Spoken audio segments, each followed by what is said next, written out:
Se nós estivéssemos no planeta de regeneração, a gente poderia continuar escutando o Aércio. Mas estamos ainda num planeta de provas e expiações e precisamos refletir um pouquinho sobre isso. Não é verdade? Queridos irmãos, é uma alegria muito grande estar aqui com vocês nessa tarde e noite. Eu me sinto muito feliz por conhecer a Débora pessoalmente.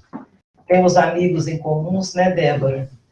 E no meu coração, já conheço ali virtualmente o amigo que fez essa prece maravilhosa. E no meu coração eu recebo todos vocês, num peito enorme de gratidão por estar aqui conosco nessa noite. Eu vim falar de um tema espinhoso, não é? A questão do luto e das dores.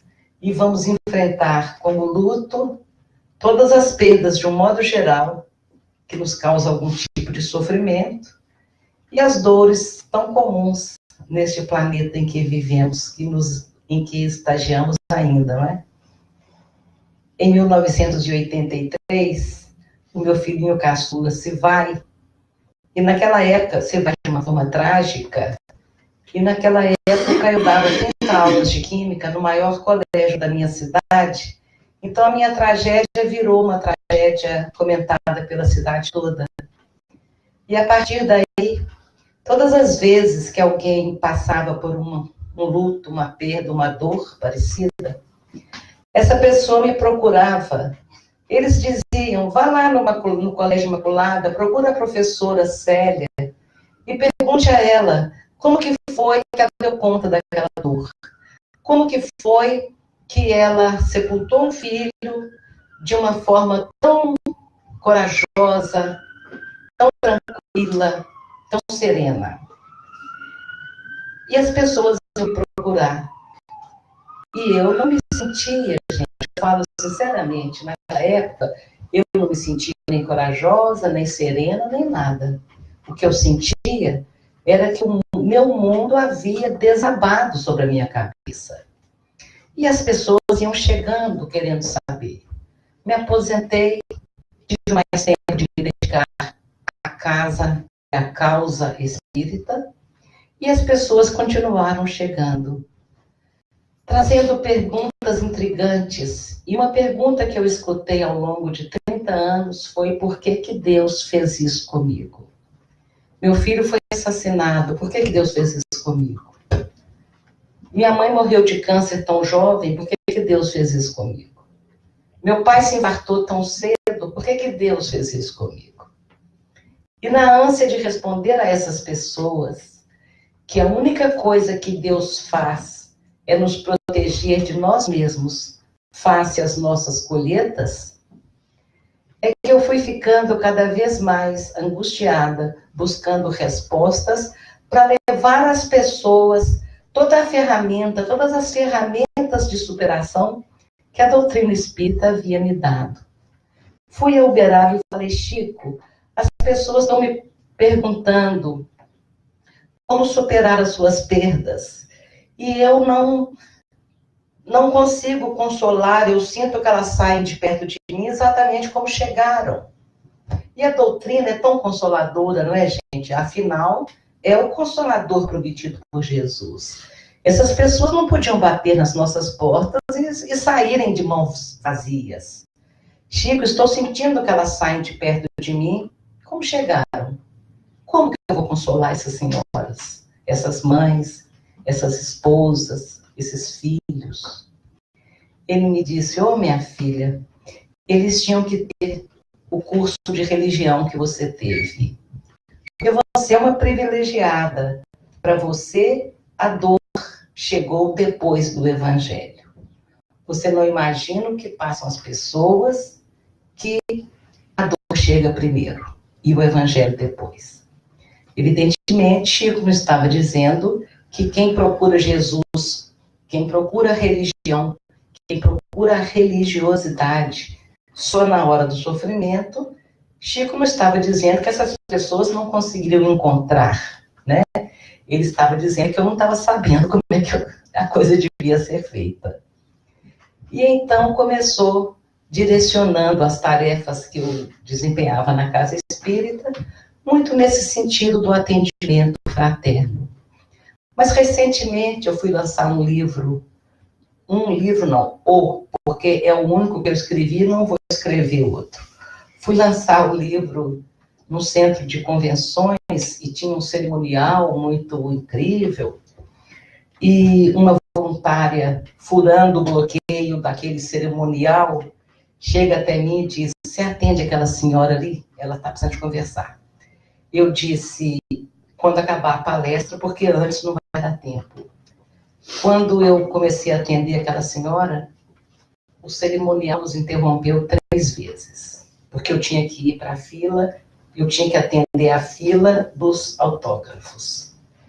E eu lá conversando com a dona abraçada com o álbum de formatura do filho, que 1 mês antes de formar, tudo pronto, ele foi assassinado. Ela trazia uma culpa enorme, e ela começa assim: eu não quero mais saber de espíritas para me consolar. A minha última esperança é a senhora. Eu falei, então, você não tem esperança mais nenhuma, minha querida, porque eu também sou espírita. Ela fala, mas me deixa te contar. E ela trazia aquele álbum abraçada, e ela trazia muita dor, porque foi uma noite, ela escutou um barulho no depósito de gás da casa dela, anexo à casinha que ela morava. Ela escuta um barulho, abre a porta da cozinha, o filho morava assim no fundo da casa, num anexozinho também. E quando ela percebe o barulho, era um ladrão. E ela assusta e grita. Ela grita o filho. E quando ela grita o filho, ele vem correndo, o ladrão teme, e por medo, o filho cai aos pés da mãe com 2 tiros na cabeça. No dia seguinte, o jornal estampa: para salvar a mãe, filho morre baleado. Ela trazia uma culpa, e ela queria saber se ela não tivesse gritado, se ela não tivesse aberto a porta, se. E enquanto a gente tentava conversar com ela, dizer a ela que as leis de Deus não permitem que nós nos matemos uns aos outros atabalhoadamente, livremente, que o filho dela não morreu porque levou um tiro. O filho dela levou um tiro porque estava na hora de morrer. Tentando jogar tudo isso ali, fomos interrompidos pelo cerimonial. A moça chega e diz: uai, mas a senhora já esteve lá no meu centro? Vocês gostaram do uai? Eu estou referindo a Minas Gerais. Você já esteve lá no meu centro? Já conversei com a senhora. Eu não sabia que centro tinha dono, mas o centro era dele. Você já esteve no meu centro? Eu já conversei com a senhora. Só não melhorou, só não fez o que eu falei. Eu falei, venha para as reuniões, venha estudar conosco, venha tomar passe e água fluidificada. A senhora sumiu, só não melhorou. Continuei conversando. A segunda vez que o cerimonial interrompeu, foi assim: tá vendo aquele senhor ali? Você já foi no centro dele também conversar? Eu já fui lá perguntar, e de lá também você sumiu, você não fez o que a gente falou. Por isso que você não melhorou. E ela continuou a conversa dela comigo. Aí eu compreendi. Nem eu mais queria saber de espíritas para me consolar, depois que eu vi aquelas atitudes. E eu comecei a pensar como que a gente recebe as pessoas que sofrem nas nossas casas. Como é que a gente recebe esse pessoal que chega? Chega alguém falando de um luto, por exemplo, e eu dizia assim: você tem que procurar se resignar. Foi a vontade de Deus. A morte não existe. Você tem que conformar com essa situação, porque você pediu para passar por isso. E esse monte de jargão que a doutrina tem. A morte não existe. Então, a gente quer que a pessoa que chega enlutada, entenda sobre escolhas de prova, planejamento reencarnatório, a vida como reflexo de colheita de um passado, né? Lei de ação e reação. A gente quer que eles entendam que a passagem aqui pela Terra não é a mais importante, importante é a vida no mundo espiritual. A gente quer que a pessoa reaja com esses conhecimentos que nós estamos arregimentando há 20 anos. Então, eu fazia uma empatia ao contrário. Em vez de eu me colocar no lugar da indigência espiritual daquela pessoa, em vez de eu me colocar no lugar daquela pessoa que sofria, porque sofria sem compreensão de causa, eu queria que a pessoa se colocasse no meu lugar com tudo que eu já conhecia. Expliquei direito? Então, a gente estava fazendo um atendimento numa empatia ao contrário. Não se colocando no lugar da ignorância, no sentido exato da palavra, ignorar, não se colocando no lugar da ignorância daquele que sofria, mas querendo que ele reagisse baseado em tudo que eu é que sabia.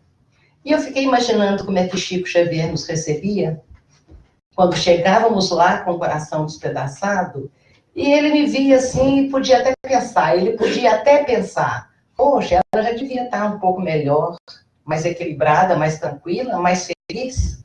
Nasceu numa família espírita, ela já podia ter seguido adiante na caminhada. Ele podia até pensar. Mas, para mim, para nós, ele abria os braços e dizia assim, como está doendo no nosso coração a saudade do filhinho, não é, minha filha? Então, os olhos lacrimejavam de piedade, de dó da gente. Então, se nós não somos capazes de chorar e nos sensibilizar tanto com a dor do outro, pelo menos não vamos insultar a dor do outro dizendo que a morte não existe. Vamos ver o que Emmanuel diz sobre isso. Ver a névoa da morte estampar-se inexorável na fisionomia dos que amamos e dar-lhes o adeus indescritível é como despedaçar a própria alma e prosseguir vivendo. Então, o que Emmanuel está dizendo aí, que é duríssimo, é terrível, é extremamente doloroso fechar um caixão, despedir de um corpo amado, dar um adeus que não temos palavras para descrever, deixar o corpo de um filho num túmulo e sair dali caminhando, deixando aquele filho ali, isso é morte. E isso existe. Então, nós não podemos insultar a dor dos outros dizendo que a morte não existe. Porque isto é morte. As palavras têm muitos significados. Então, a função da doutrina, como o consolador prometido por Jesus, é consolar. E só seremos capazes de conseguir consolar a dor do outro quando a gente acolher esse outro no nosso coração. Escutando a dor dele. Como que foi? O que te aconteceu? Quantos anos tinha seu pai, sua mãe? Deixar a pessoa falar daquele luto. Porque a vida lá fora não dá à pessoa espaço para que ela fale das suas dores. Ela tem que encontrar esse espaço nos nossos ouvidos. Estejamos nós onde estivermos, não só na hora do atendimento fraterno. É se aproximar de alguém e dizer, você está triste, estou percebendo. Você quer falar sobre isso? Estou percebendo que você não está bem. Você quer falar sobre isso? Então é abrir o coração. Com o tempo, sem proselitismo, sem querer que as pessoas adiram a nossa religião, porque é a melhor de todas, podemos pensar, é respeitar a religião que a pessoa se encontra, dizer a ela, como eu digo com muitas mães, não está na hora de você mudar de religião. Você está sob um impacto emocional violento e você não está em condições de fazer uma boa escolha, com motivo para tal. Então, imaginemos, meus queridos, A mãe ela foi acostumada a sintonizar com o plano espiritual superior, ajoelhada diante de um ícone, de uma estátua, de uma imagem, com o terço na mão e uma vela acesa. É assim que ela se liga com o divino. E eu vou dizer a ela para vir para aqui, sentar aqui, fechar os olhos, escutar uma prece, por mais maravilhosa que seja, mas não é a maneira que ela está acostumada a se conectar com o alto. Então nós temos que falar, vai para a sua igreja, se ajoelhe diante de Nossa Senhora e peça a ela que te cubra com seu manto sagrado. Converse com o padre, peça a ele que te abençoe, porque quando o padre estender as mãos abençoando, ele vai estar dando o passe. É tudo a mesma coisa. Quando ela receber a hóstia, ela está recebendo a água fluidificada. Então, nós não podemos aproveitar a dor dos outros para fazer proselitismo. Então, eu aconselho as pessoas a seguirem as suas religiões e digo, nada te impede de, quando você estiver um pouco melhor, você pegar os livros, ou vir para estudar a doutrina. Porque estudando a doutrina, você vai saber por que você sofre. Você vai saber como que a vida continua. Você vai saber que morrer é simplesmente voltar para casa. Depois, com calma, você vai aprender tudo isso. E aí a gente percebe que nós, espíritas, temos um patrimônio religioso extraordinário em nossas mãos. Patrimônio esse que os outros não têm. O Papa, o abençoado Papa Bento XVI, em maio de 2006, visita Auschwitz e, diante das barbáries daquele campo de concentração, onde milhares de judeus foram mortos, o Papa pergunta ao mundo: onde estava Deus que permitiu que isso acontecesse? Imagina para o rebanho daquele pastor, se o Papa não sabia, quem que ia saber? E ninguém sabia. E ninguém sabia. Lá em Minas Gerais, apareceu no jornal o Frei Beto, da própria igreja do Papa. O Frei Beto falou, o Papa pergunta, o Papa responde, o Papa reclama do silêncio de Deus. Mas eu creio, dizia o Frei, eu creio que naquele momento do Holocausto, Deus estava perguntando onde estavam os homens que permitiram que isso acontecesse. Então aí já está aproximando um pouquinho mais da verdade que compreendemos, porque estava ali clara o esclarecimento que o mal não vem de Deus. O mal é criação nossa. O mal é criação nossa e não tem existência própria. O mal não tem existência própria. Ele é simplesmente a ausência da luz, a ausência do bem. Então a gente vai compreendendo que nós sabíamos onde estava Deus. Nós conseguimos ver a justiça divina em todos os acontecimentos da vida. E isso nos consola. Isso nos consola. Saber por que sofremos nos consola. Vou dar um exemplo bobo. Me disseram assim um dia desses, você vai ter que levantar às 4 da manhã para estar no aeroporto às 5, para estar em tal lugar às 7. Aí eu falei, puxa, mas eu estou tão cansada já há 5 dias em palestra, por que eu tenho que levantar às 4 da manhã? Aí abri meu telefone e fui olhar. O compromisso era cedo.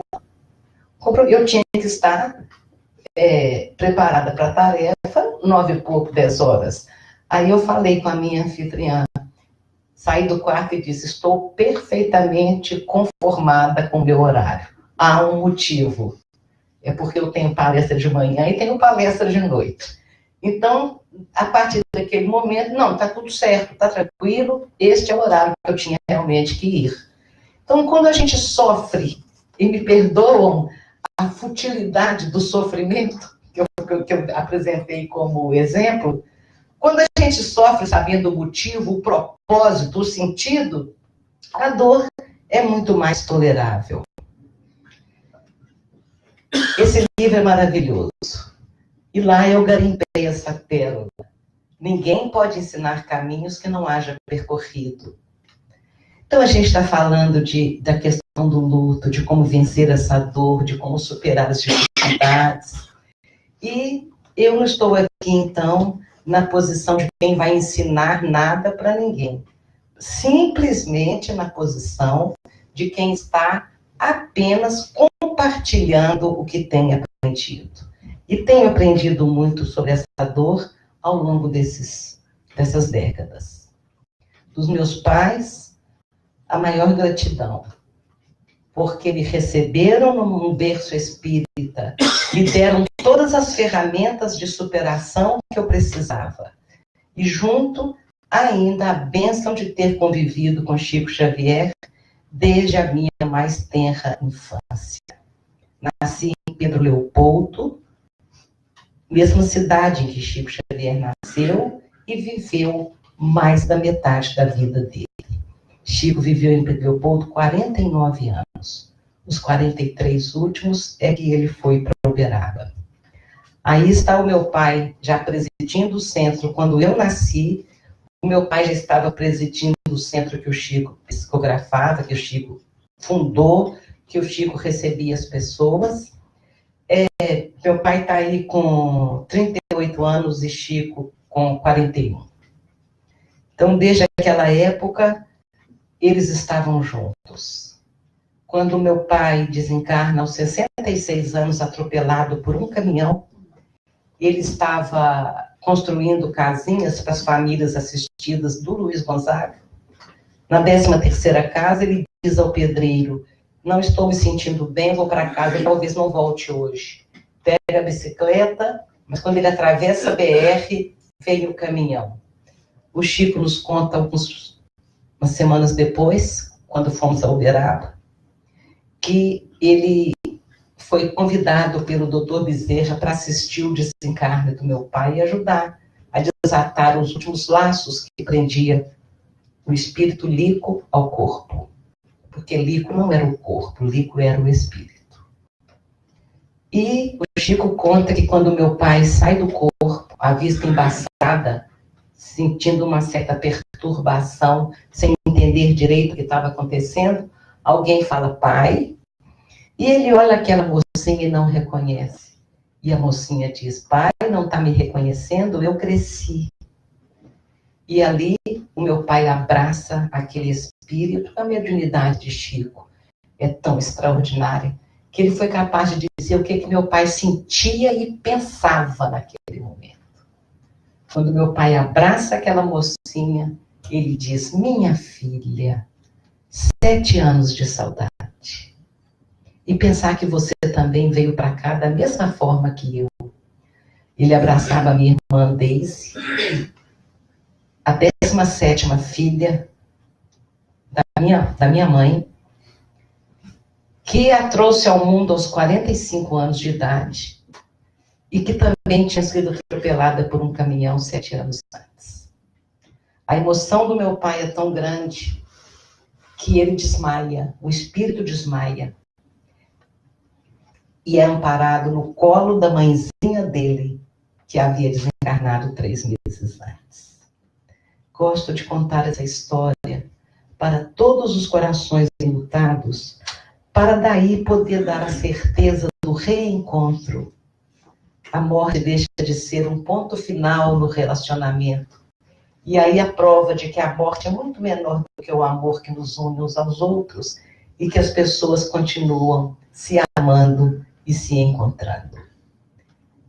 Chegar na eternidade, chegar no mundo espiritual e encontrar os nossos entes queridos deve ser uma alegria enorme, do tamanho da tristeza do coração. É a alegria. Só que nós temos que sair daqui melhores do que chegamos para merecer. Um dia, na exata combinação entre misericórdia divina e merecimento, todos nós vamos rever os nossos entes queridos, os nossos amigos que já partiram antes de nós. todos nós seremos recebidos pelos amigos e parentes que deixamos lá e viemos para a Terra e nem lembramos que eles continuaram lá. Temos uma família que nos aguarda lá. Por isso, morrer é voltar para casa. Voltar para o seio da nossa família. Mas, para isso, é preciso sair daqui melhor do que chegamos. Aliás, esse deve ser o objetivo de todos nós, segundo a questão 132 do Livro dos Espíritos. Por que nós temos que encarnar, é a pergunta. E, parafraseando a resposta, nós podemos dizer que estamos aqui para aprender a amar, para sair daqui melhor, para crescer espiritualmente. A minha mãe tinha uma convicção tão profunda de que da vida que continua, o mundo espiritual era algo tão concreto para ela, que quando meu paizinho se vai, eu encontro a minha mãe pouquinhos meses depois, mais melancólica nessa tarde, mais angustiada. E eu pergunto, por que a senhora está tão angustiada hoje, mãe? Claro que uma certa tristeza ela estava sentindo, depois de 40 anos, 41 anos de um casamento, segundo ela, de pura felicidade. Claro que ela devia estar triste, mas esse dia ela estava mais angustiada, mais melancólica. Por que a senhora está assim hoje, mãe? E a resposta que ela me deu, eu preciso de explicar algo. Quando eles se conheceram, meu pai e minha mãe, eram nos bailes da fábrica de tecido, onde trabalhava minha mãe, trabalhava as irmãs do Chico Xavier, trabalhava as irmãs do meu pai, enfim, onde trabalhavam as moças pobres que não tinham podido estudar, elas seriam, então, tecelãs, operárias da fábrica de tecido. E lá, de vez em quando, tinha os bailes. E as mulheres ficavam sentadas assim ao longo de toda a parede, as mães e as moças ali dançando. E se a pessoa dançasse muito frequentemente com o mesmo par, já começava o cochicho. Porque dançar 3 vezes com a mesma moça já era sinal de compromisso. No sério. Ali tem coisa, 3 vezes já. No outro baile de mesa atrasada, ele dançou com ela.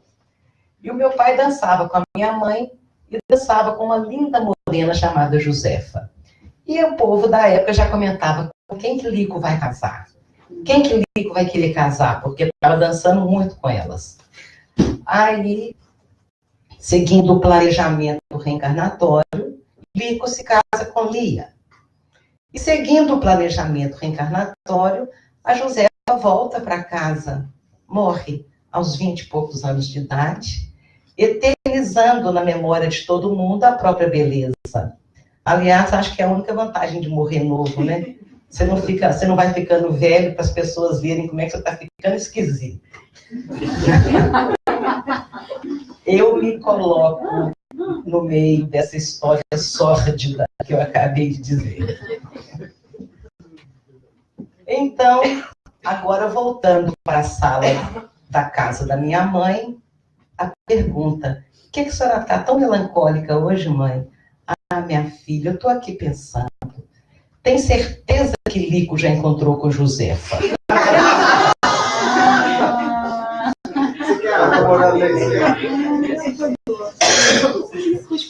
A gente ia em Uberaba, a minha mãe não tinha... A gente ia em Uberaba, a minha mãe não tinha coragem de pedir ao Chico mensagem do meu pai. Mas, quando acabava a reunião, nós sentávamos na mesa para comentar o Evangelho, o Chico psicografando, a gente lá. Quando terminava, minha mãe ficava ansiosa.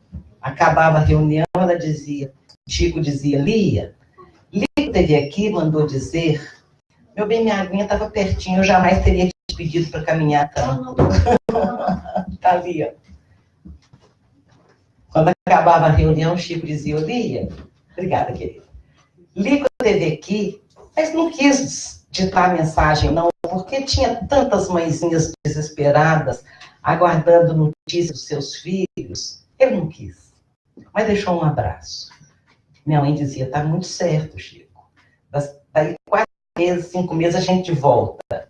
Acabava a reunião. Ô, Lia, Lico teve aqui, deixou um abraço. Mandou dizer que não vai dar mensagem, tem tantas mãezinhas papapá. Tá muito certo, Chico.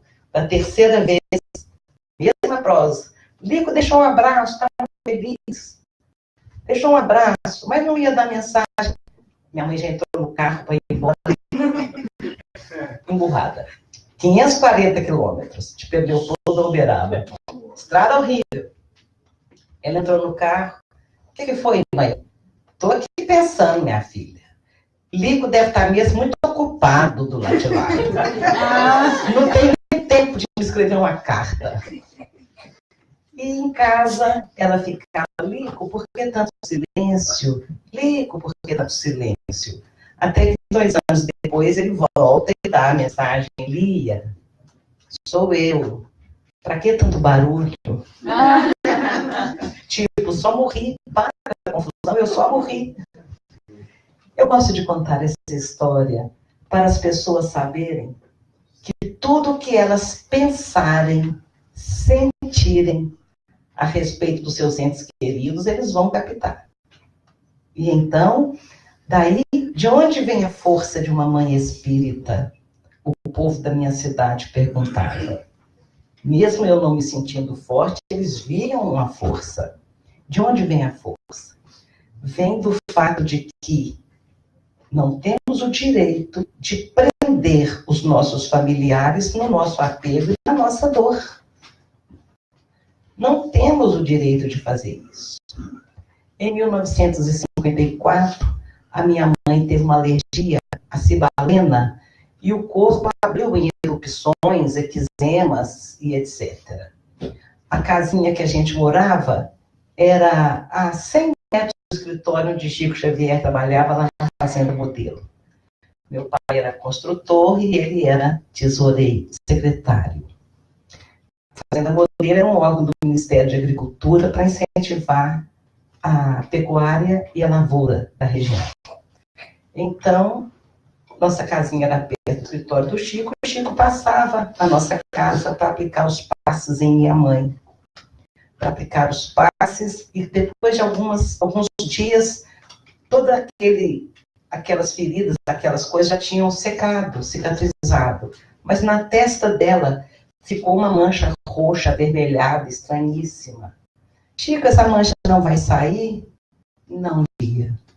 Essa mancha nunca mais vai sair do seu rosto.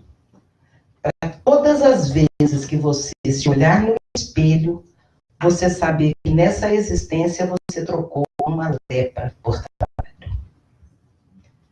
Então eu pego esta revelação e desenvolvo dentro da teoria espírita todas as explicações que nós podemos ter, porque isso justifica todas as nossas crenças, mas principalmente nos alerta para as nossas escolhas. No plano espiritual, na erraticidade entre uma existência e outra, ficamos dando a vida, a existência que tivemos, e planejando a encarnação futura.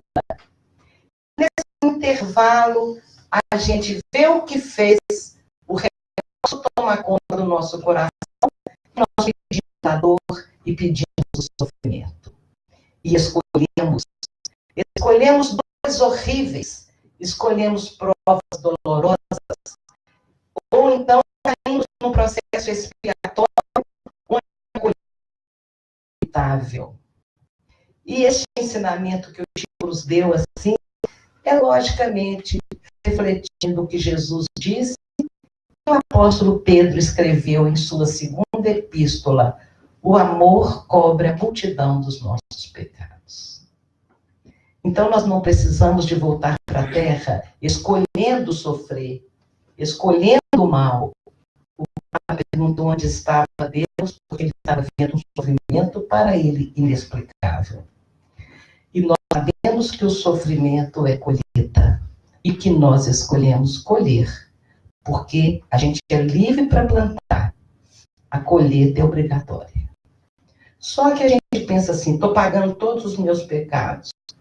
Chico Xavier nos garantiu que nós não estamos pagando 1 milésimo. que a misericórdia divina cobre, porque nós não aguentávamos a conta toda. Então, além dela vir dividida em suaves e módicas prestações, ainda grande parte da nossa dívida é perdoada. Mas a gente não consegue ver o amor de Deus. A gente não consegue ver a misericórdia. E a gente continua vindo para a Terra e escolhendo a dor e o sofrimento como degrau de crescimento espiritual. E o erro é nosso. Não precisamos. Podemos escolher o trabalho na seara do Mestre. E trabalhar na seara do Mestre não é vir para a casa espírita, igual no Brasil, fazer sopa, costurar roupinha, fazer atendimento, etc, etc. Trabalhar na seara do Mestre não é só isso. Trabalhar na seara do Mestre é colocar Jesus como modelo e guia de nossas vidas em todas as situações do nosso dia a dia. Se eu trabalho no comércio, eu vou ver na minha frente um irmão e vou atendê-lo com diligência, com paciência, com educação, com sorriso, com tolerância. Se eu estou dirigindo, eu vou ter toda a civilidade de quem transita entre irmãos. Todas as atitudes de Jesus, modelo e guia. Isso é trabalhar na seara do Mestre. Porque não adianta a gente ser a mesma pessoa de sempre, com os mesmos defeitos de sempre, sem se preocupar de melhorar esses defeitos e ir para a casa espírita e fazer acontecer 2 horas por semana. 2 horas, 2 vezes por semana. Não importa. Nós temos que colocar Jesus no nosso coração, no nosso dia a dia. Aí sim, a gente vai queimar o nosso carro. O trabalho no bem queima nossas contas, paga as nossas contas. Este é o meu filhinho que cai da garupa da bicicleta da babá, porque ela passeava com ele todas as manhãs, mas nesse dia, o pneu estando furado, ela põe numa bicicleta grande, ele para numa esquina com ela, e quando ele vai subir na bicicleta de novo, ele passa direto e cai do outro lado. Uma quedinha boba, 2 pontinhos aqui na nuca. Numa sexta-feira de manhã. Na segunda-feira, às 7 horas da manhã, ele tem a primeira convulsão, antes de 10 horas estava morto. A babá desesperada lhe dizia: eu matei seu filho, você me perdoa? Não, você não matou meu filho. Eu matei seu filho, você me perdoa? Não, você não matou meu filho. E ela chorava e me pedia perdão. Com algumas semanas eu estava em condições de explicar a ela que ela era responsável pela queda. Ela não poderia ter colocado ele numa bicicleta grande. Ela era responsável pela queda, mas não pela morte, porque ele poderia não ter morrido de uma quedinha tão boba. Como explicar àquele coração imaturo e sofrendo que ele não morreu porque caiu da bicicleta? Ele caiu da bicicleta porque estava na hora dele morrer. Inverte totalmente a história, percebe? Como explicar para ela que as leis de Deus não permitem que nós nos matemos uns aos outros atabalhoadamente e os filhos de Deus estão aqui sem nenhuma proteção para serem mortos por qualquer pessoa que quiser matá-los ou matá-los mesmo sem estar querendo? As leis de Deus não permitem isso. O acaso não existe. Diante de tudo que temos estudado da doutrina espírita, sobre as leis da vida que regem os 2 planos da existência, nós temos essa certeza, que as leis de Deus não permitem que nós matemos uns aos outros, sem que isso esteja cumprindo um certo planejamento reencarnatório. Este filme, As Mães de Chico Xavier, é nessa hora que a Vanessa Gerbelli, representando a nossa história, chega para o Chico e ele dá uma resposta que é um soco na boca do estômago. Vocês assistiram esse filme? Então, eu chego perto do Chico e ele fala assim comigo, que Chico, nunca precisamos dar a ele nenhuma informação. Ele sabia tudo que passava na nossa mente, na nossa aura, no nosso psiquismo, sabia tudo. Então, eu vou chegando perto dele, 4 meses após a partida de Rangel, E ele diz para mim, você perdoou a babá, não é, minha filha? Perdoei, Chico. Você acha que você fez muito por tê-la perdoado? Você tinha que ter agradecido que foi dos braços dela que ele caiu e não dos seus. Nem você, nem Aguinaldo suportaria o remorso. Então, quando eu vou escrever sobre isso, porque aí embate uma teoria, a filosofia espírita de uma forma tão completa, eu pesquiso tudo que Kardec trouxe a respeito disso, eu pesquiso tudo que a doutrina nos explica e posso garantir para todas as mães que aquele motorista embriagado que atravessou o asfalto e pegou o carro da família e matou 5 de uma vez, que esse fato não foi regido pelo acaso. Eu posso garantir a todas as pessoas que morrem na porta dos hospitais porque o sistema de saúde é perverso lá no Brasil, eu posso garantir que não foi por acaso, que era daquele jeito que tinha que acontecer. É o escândalo que tem que vir ao mundo. Jesus dizia, ai do mundo por causa de escândalos, porque é necessário que venham escândalos, mas ai daquele homem por quem o escândalo vem. Então Jesus cantava, ai deste planeta Terra, que recebem espíritos que acreditam na dor para o resgate dos seus equívocos do passado. Ai do planeta Terra, que as pessoas que estão encarnando lá ainda criam o mal.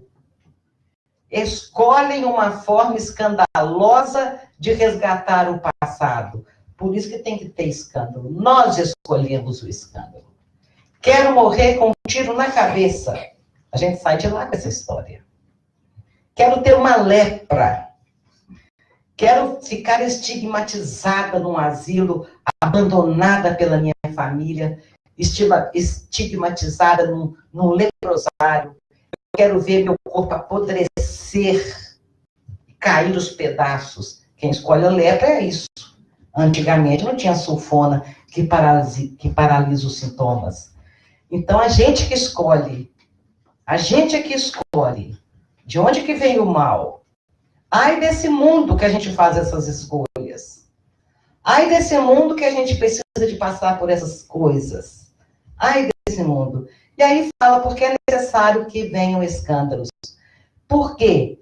Porque a gente escolhe, então, ser atropelado, ser abandonado, ser isso, ser aquilo. Então, isso significa que alguém nasceu, então, com o propósito, com o objetivo de me matar, de me abandonar, de me fazer sofrer? Aquela pessoa intolerante, autoritária, arrogante, que convive comigo, aquela pessoa que me faz sofrer, eu que pedi aquela experiência. Eu que mereci aquela experiência. Então, o que a gente pode raciocinar? Que teve gente que nasceu para azucrinar a paciência dos outros o tempo todo? Ou teve gente que nasceu para matar o outro? Não. Deus não precisa do mal que nós criamos para que as suas leis se cumpram. Mas Deus sabe que somos malvados e que o mal vai existir.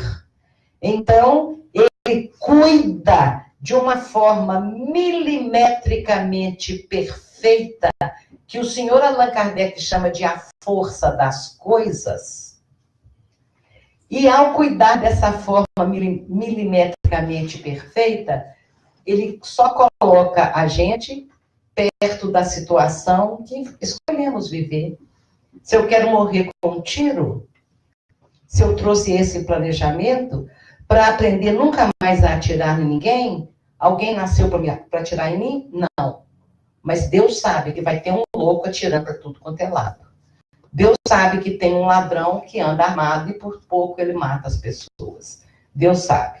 Então ele cuida, as leis cuidam para que a pessoa encontre a situação que é da sua escolha, ou a parte dela, afaste dela, se não for essa a sua escolha. Estudando, então, a justiça divina, principalmente num livro que se chama Justiça Divina, psicografia de Emmanuel e psicografia de Chico Xavier, ditado por Emmanuel.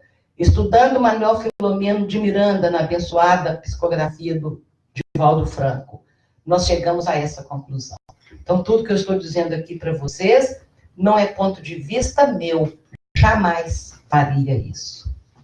Mas eu posso assegurar, um ladrão, por exemplo, no Brasil, onde se mata toda hora alguém, um ladrão, ele pode escolher, hoje eu vou matar alguém, mas eu consigo um dinheiro para me drogar. Ele escolhe, vou matar.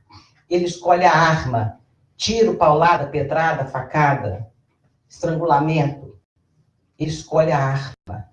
Ele escolhe o local. E ele já escolheu o dia. Hoje eu mato alguém. Ele escolhe tudo. Mas a vítima, ele não tem autoridade para escolher. As leis de Deus não permitem que passe por ali quem não estiver na hora de partir e partir daquele jeito. Eu falo isso porque o Chico me disse, você devia ter agradecido a babá, porque o seu filhinho é um espírito que estragou o cérebro da alma quando usou mal a inteligência. Estava lá com essa cabeça estragada no plano espiritual. Ele renasce para deixar no corpo físico o estrago. Esse estrago se expressaria na forma de um aneurisma que romperia com queda ou sem queda por volta de 3 anos de idade. Romperia com queda ou sem queda. Então, isso explica todas as doenças congênitas. Vocês estão associando aí com o caso da lepra? As doenças, as dificuldades estão na alma. Nós precisamos de vir para a Terra para deixar essas dificuldades no corpo e sairmos livres. E é nesse sentido que a morte é uma libertação. Você adoece com uma cirrose hepática sem nunca ter ingerido uma gota de álcool e você sofre com câncer no fígado durante 10 anos e você morre. E Deus estava onde? Estava te dando forças porque você guardava no seu fígado um ódio tão grande por alguém que você estragou o órgão que está relacionado com essas emoções. Já viram falar em inimigo figadal? O ódio a gente guarda e apodrece o fígado da alma. A gente precisa de um corpo para deixar a podridão. Certo? Não vou dar mais exemplos. Mas esta parte da filosofia espírita explica todas as doenças congênitas ou mesmo aquelas que adquirimos ao longo da existência. O Chico dizia que ele descreve a minha sala de televisão como se lá tivesse estado alguma vez. As almofadas todas no chão, minhas 3 crianças pulando, e o meu pai em espírito segurando a cabeça do filhinho para que ele não batesse a cabeça no chão e morresse antes da hora. Antes da hora. Um anjo, ali no caso, na figura de um avô, para que ele não morresse antes da hora. Então, nós temos uma hora. E essa hora, a gente não muda.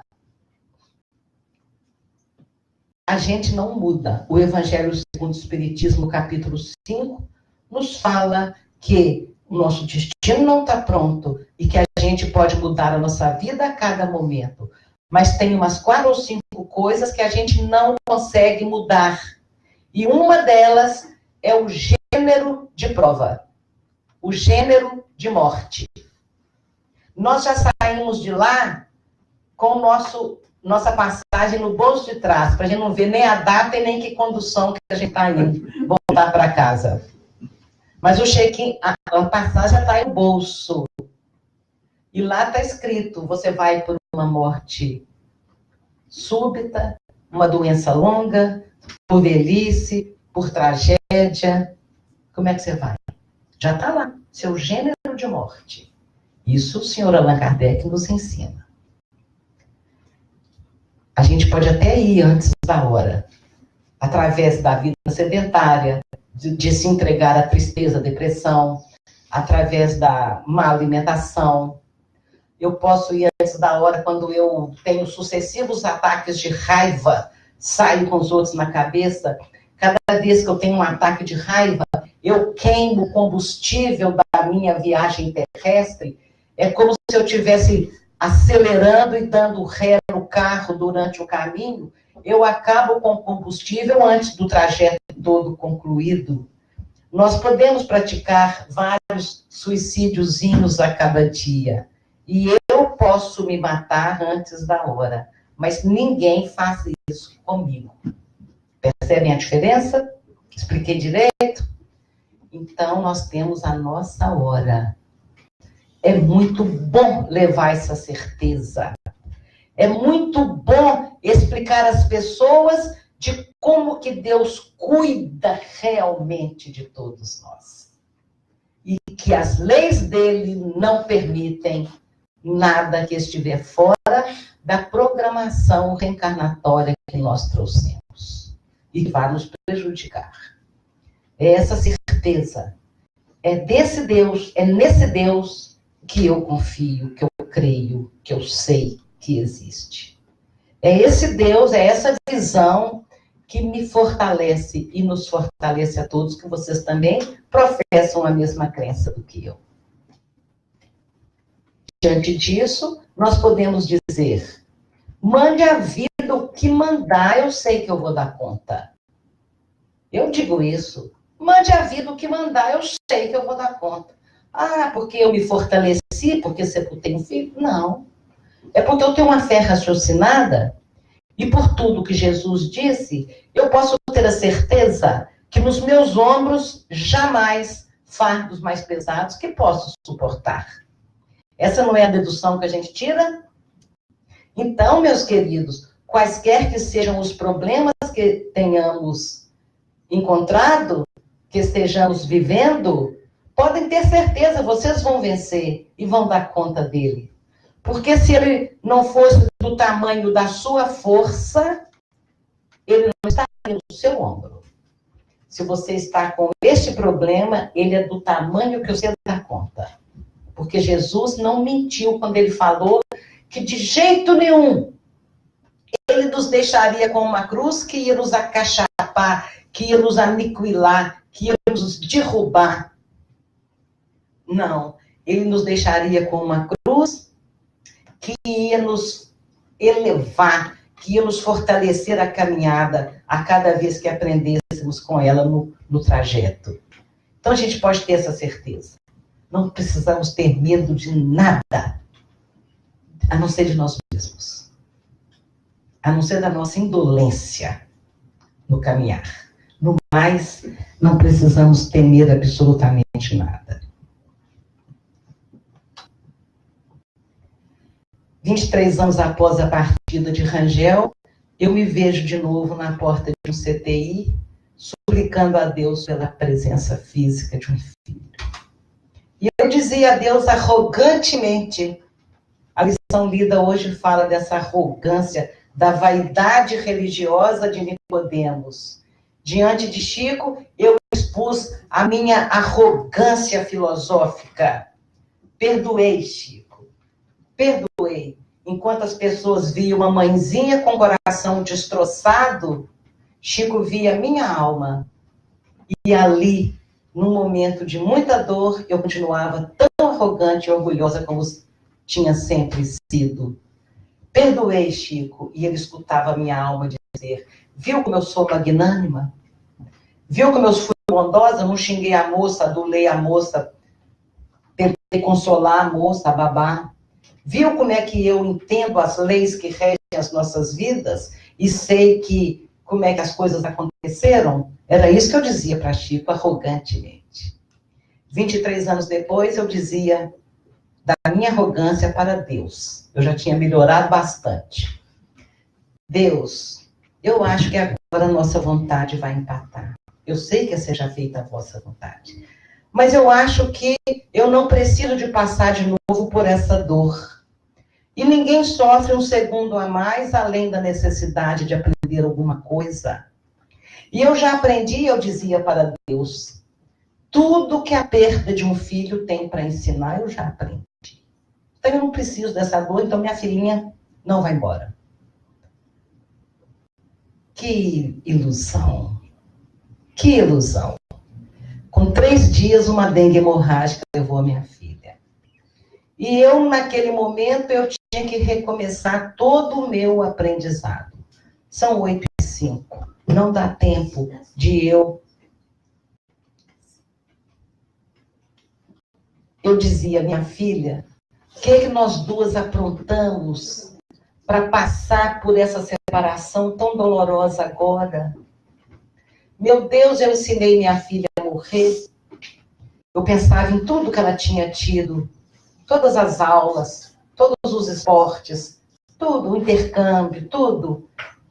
E eu pensava na evangelização infantil, na mocidade espírita, no evangelho do lar. Alguma coisa minha filha sabe. Alguma coisa minha filha sabe. Aí, a vida continua. A vida continua. Então, agora vamos lá entender mais um pouquinho sobre isso.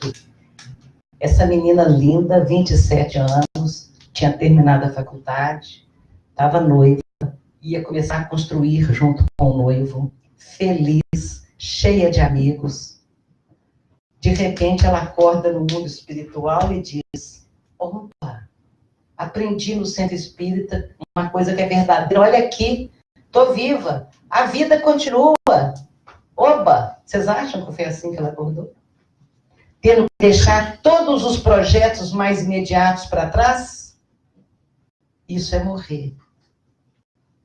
E isso é difícil.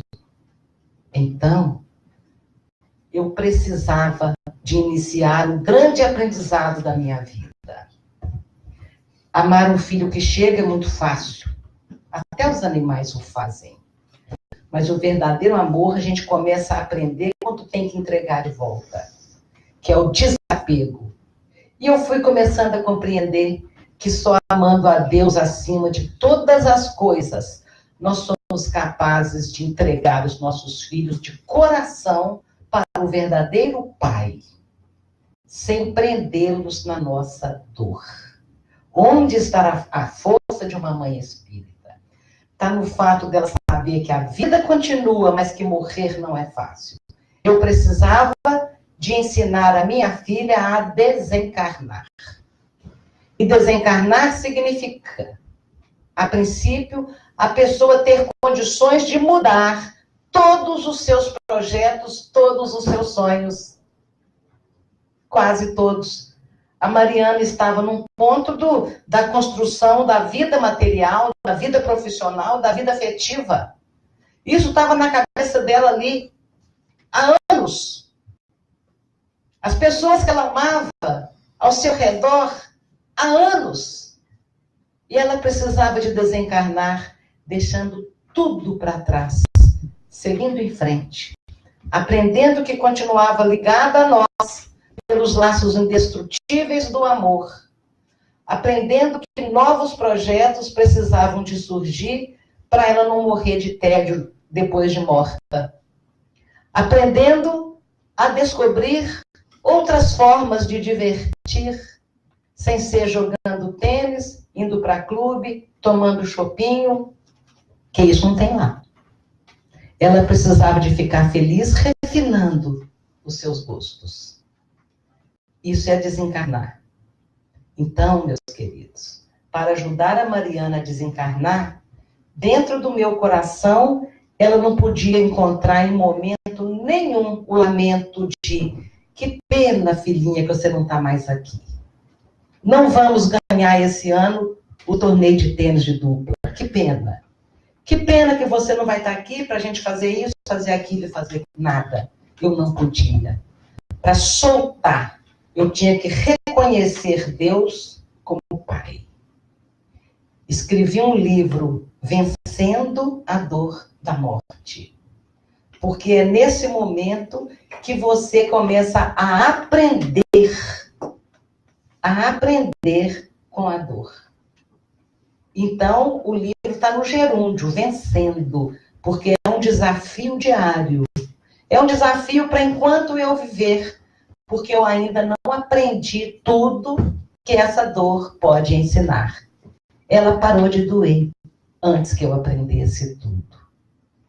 No entanto, o aprendizado deve continuar. Sem oração, nós não damos conta da nossa caminhada. Eu encerro com essa beleza que Santo Agostinho nos diz. Sintam essa frase. Toda vez o homem se eleva em oração e Deus se inclina em misericórdia, em alegria, em paz, em confiança, em certeza que a vida continua e nós podemos ser esperançosos de nós, que vamos conseguir chegar no nível de desenvolvimento que é possível para a espécie humana, porque Emmanuel garantiu que, para a humanidade terrestre, o futuro mais certo é a vitória do Evangelho. Portanto, a nossa vitória em termos de busca da perfeição e encontro com a felicidade. Muito obrigada.